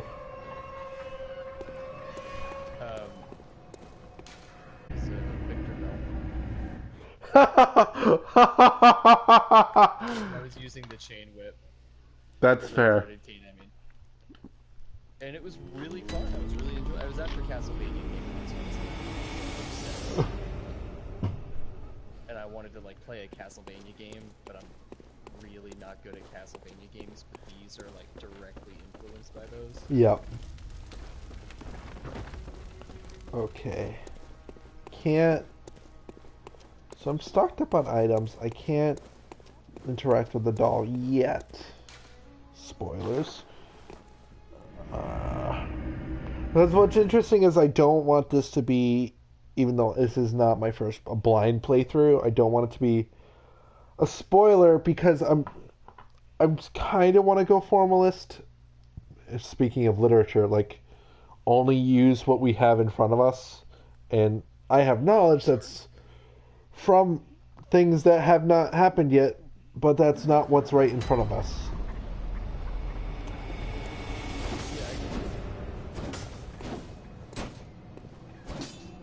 Amanda, I noticed a while ago you had a question, you posted a question mark. I don't know if you have a question. I know we were talking and I was also dying a lot.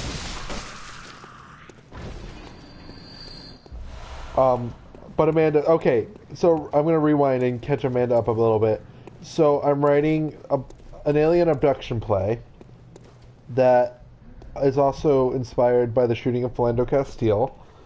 So there's that, and you're definitely I'm gonna send it to you. It's about halfway done. Halfway to 2/3 done. I'm also gonna be writing a play about a grinder hookup with a werewolf. Hence why I'm playing a werewolf game. There's also aliens in this game that come in later, which is why. So that's spoilers. But I said that in the on sort of the intro. So Amanda's comment, I don't play this, and you explained it to me like forever ago, so my whole existence right now is a question mark.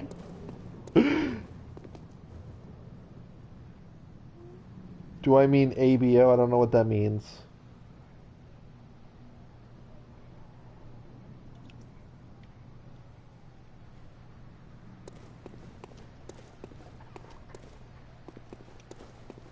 Okay.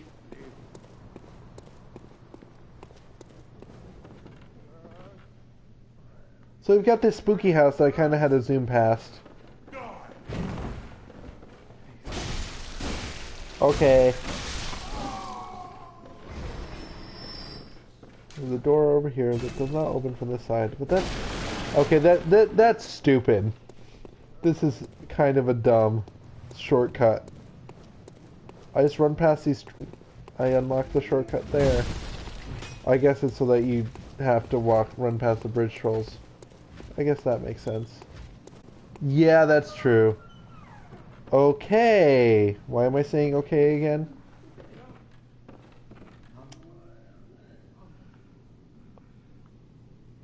One thing I was gonna kill me if I don't kill you.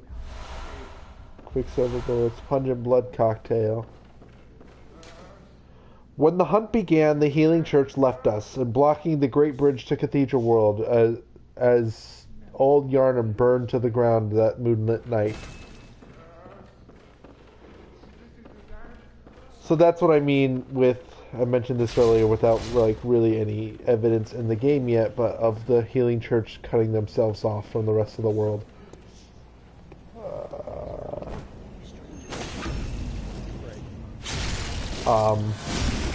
It's also this interesting idea of isolation that you will see in real life too, like with, like the Vatican is its own city.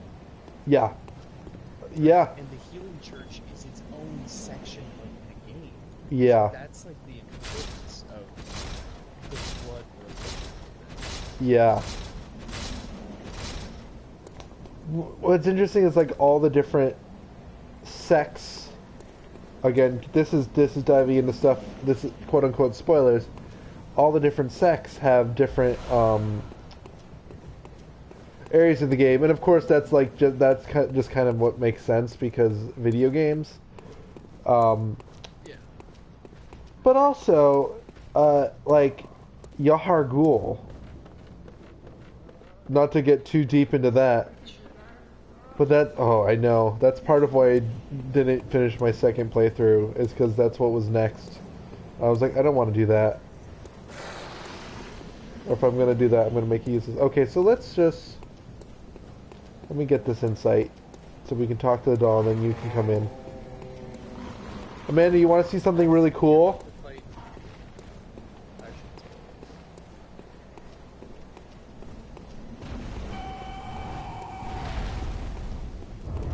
I didn't say it was gonna win.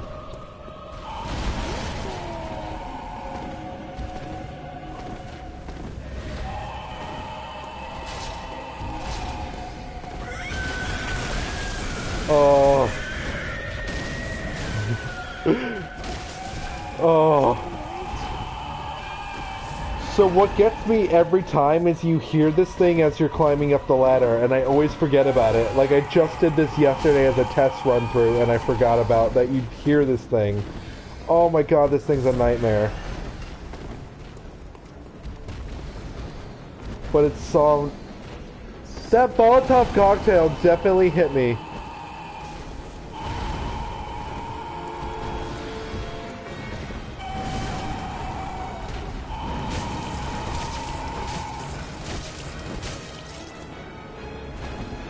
I don't know how I forget about it. It's because I've only started this game a couple times. Why am I karate chopping? That should not be happening.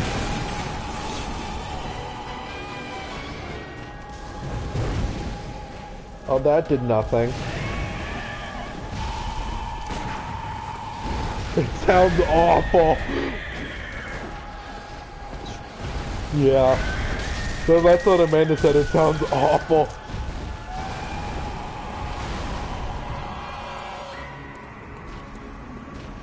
Never forget. I would have... Oh, he just grabbed me.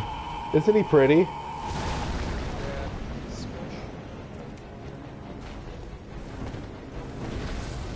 Oh god, this is... Bitch, you did. Not yet.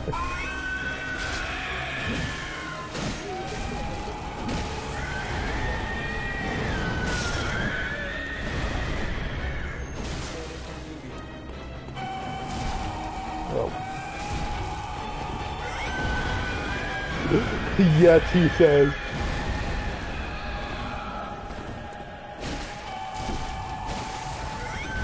I'm doing 0 damage. That's because I haven't leveled up yet. I love how you can't level up until you at least find this thing. Or something like it.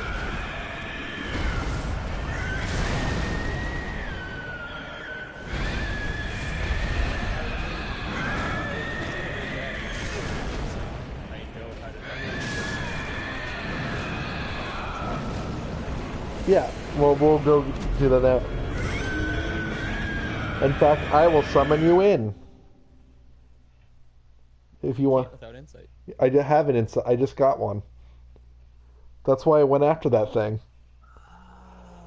I forget that you get it from just seeing horrible things. We can talk about that. Well, that's the whole point. Is by seeing fucked up shit in the world. Consume insight. Oh, I should have read that. Consume insight to summon people, basically, is what it said. Yeah, I'm in Central York. Cool. I just got there. Can we do a password thing? Oh yeah, I should probably do that. I still have the password we used from last time. Oh, is that the same character? No. Or is it a setting? Is it a setting? It might be a setting thing, so I might have it too. I think I just left it set.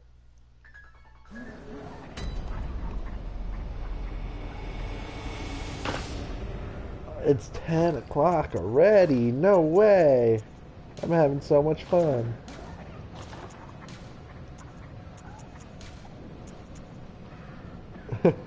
Alright, we're gonna... It's dude. Yeah, I know. I just... Oh, everybody watching can see our password. Oh no. Amanda, don't steal our password. She really wants to play this game, I'm sure. She does not want to play this game. I just want to read the item description really quick. Beckoning bell. Great old bell discovered in the underground labyrinth. Its ring resonates across worlds, and the first hunter who used it as a special signal to call hunters from other worlds to cross the gap and cooperate. A human must use insight to ring this uncanny bell, but the benefits of cross-world cooperation are many. Your secret is safe. Thank goodness. I don't know what I would do if you had revealed my secret to the world. You have to ring a small resonant bell.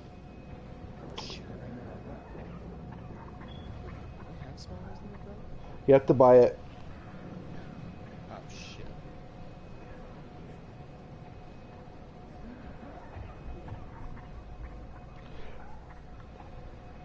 I think that's what Sorry, I had to. Oh damn it! And you just used your insight.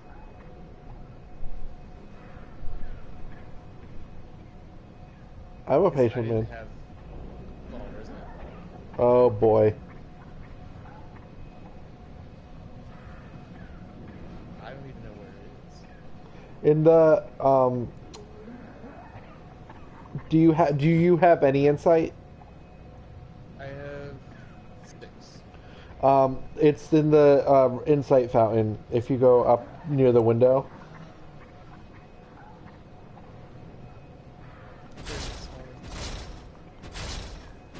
Well, now I have it. Shit. Maybe someone could log in and beat that big ass werewolf for you. Yeah, that's what we're about to do, Amanda. Yeah, so since it's 10, I'd say you and I maybe... Hold on, let me see. Maybe you and I fight the beast. Sure. And then we'll get insight at another time. And we'll call the stream after, if not beating, then at least fighting that boss. Yeah. I'm not leveled up enough for it, but with 2 people, it'll be helpful. Yeah, absolutely.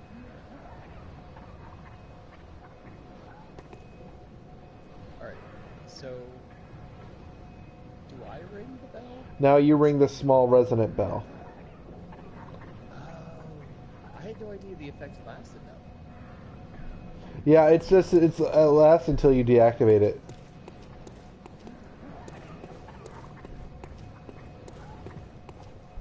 It's like a summon sign. You just leave your summon sign and wait for someone to summon you in Dark Souls. It's just invisible in this game. So you have no... In this game, you have no way of knowing that someone wants to be summoned in, or...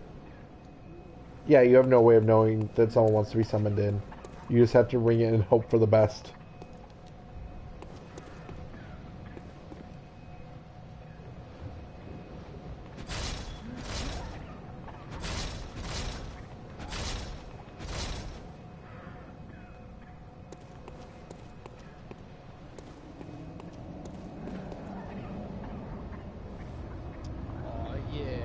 Here we go.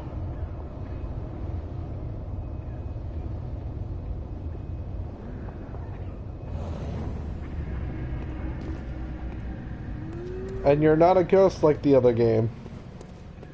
I also don't even have the hunter set armor set. Oops. Next time.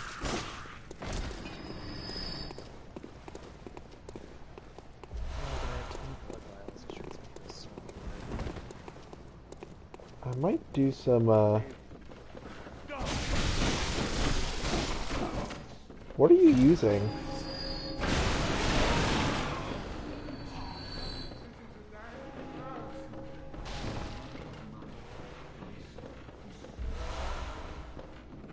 Wait, hold on. Can we hear what they're saying? I can't really because I got my big noise canceling headphones on. Well, I mean, it's in the game is what I'm... Yeah, I know. I'm Oh. wearing noise canceling, so I can't hear. Oh, you can't hear the game. Got it. See, you can turn that on so that it's both game and party chat, so you can hear both. With my headphones. Yeah.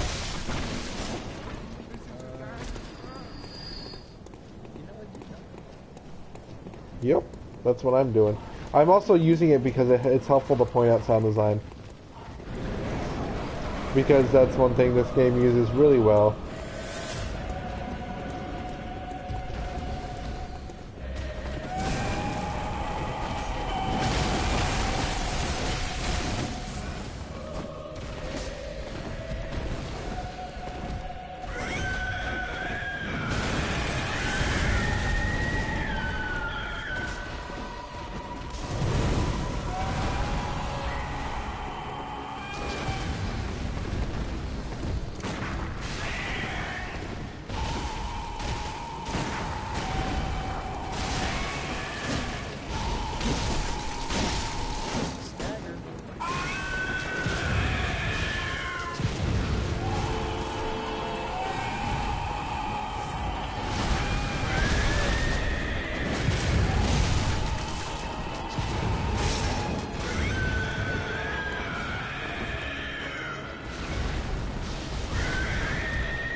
Oh.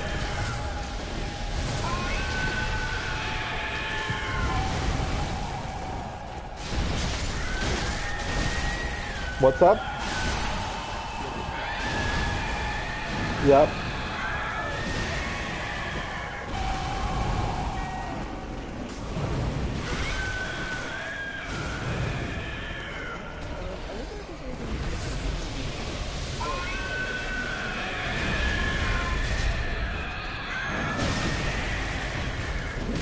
Oh, Stagger.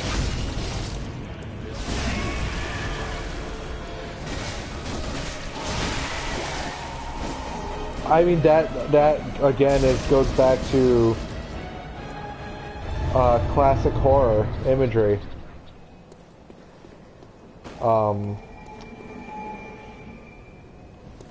Oh shit, you're still here. Hi. Oh no, you're not. I was about to say, hey, we don't have to keep summoning each other for these. So if you, that, so yeah, so one last thought about that fire and beasts, and then we'll close out, is that that's a very, that's old school Hollywood horror in that, oh, I left an item behind. Oh, it's the old hunter bell. Like, Frankenstein, and, Wolfman, and the mobs in those movies. That's one thing that that's what really, like, made me think of the classic Hollywood horror, was the mob scene in the opening cutscene of this. True. And in those movies, it's the torches, it's the fire that scares them. So I think that's just, again, continuing the homage to classic Hollywood horror. Yeah, and I also wonder how much of that, like, we're going into literary analysis, fire being this spark of God, you know? And so you're going to use fire to clear away what's tainted. Well, that's interesting, right? Because I almost went into spoilers, but in that same vein, there's a sort of hypocrisy that happens, right? Are beasts not God's creatures? Even outside of the Bloodborne context, are beasts not God's creatures? And yet in this game, the church separates itself from the beasthood and uses fire to purge it. So it's almost rejecting God's creation for their own purposes. Which you could say that a lot. A lot of what, you know, again, to go kind of back into queer theory and Bloodborne, which, like, I'm going to have fun with. There's a whole paper I'm seeing that could be written about queer theory and Bloodborne. Like, Christianity believes that God creates everything just as how they're supposed to be. He creates people that are gay under that logic, but being gay is an abomination,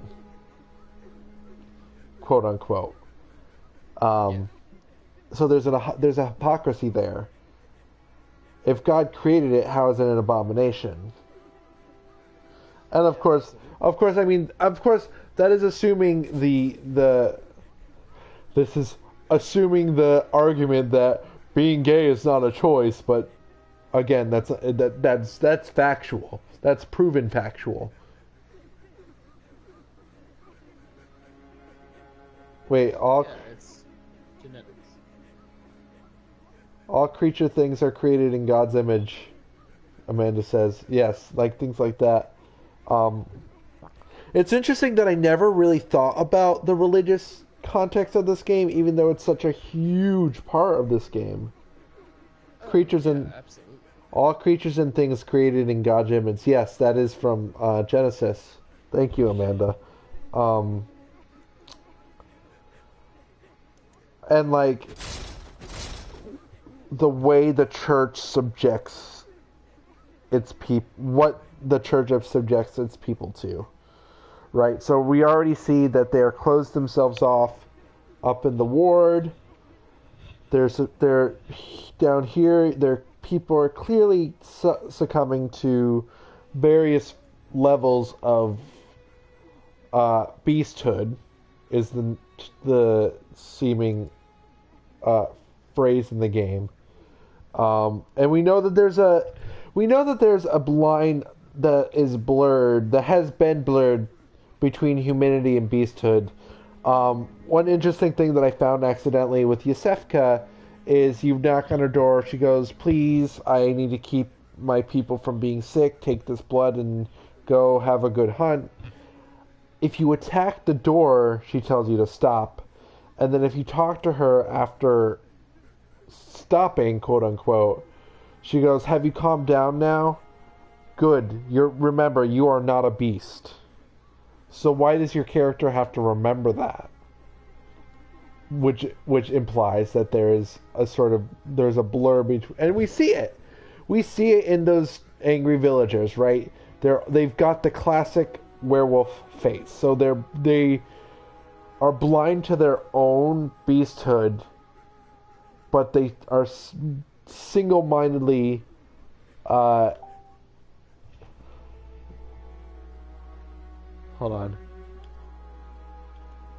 on. They single-mindedly focus on other people, outsiders. So, with that said, the doll is mysteriously alive. And that looks like something I'll tackle in the next stream. Yes. I wonder... Yeah, Amanda, exactly like that.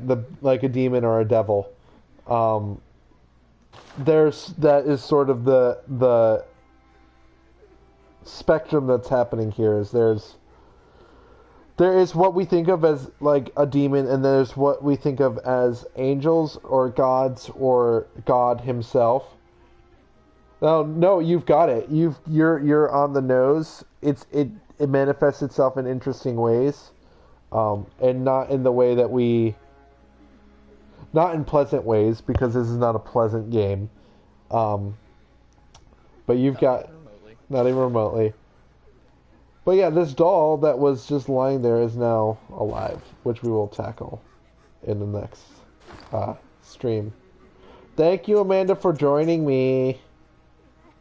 Thank you, Brandon, even though Brandon's now gone. Thanks, Alex. Yeah, of course. Alrighty. Bye-bye. Right, y'all. We're gonna turn off. Bye. We exited the game. You're okay. You're a busy gal. It's okay that you slept. Alrighty. Bye-bye, guys. Good night. Good night. Okay, that's the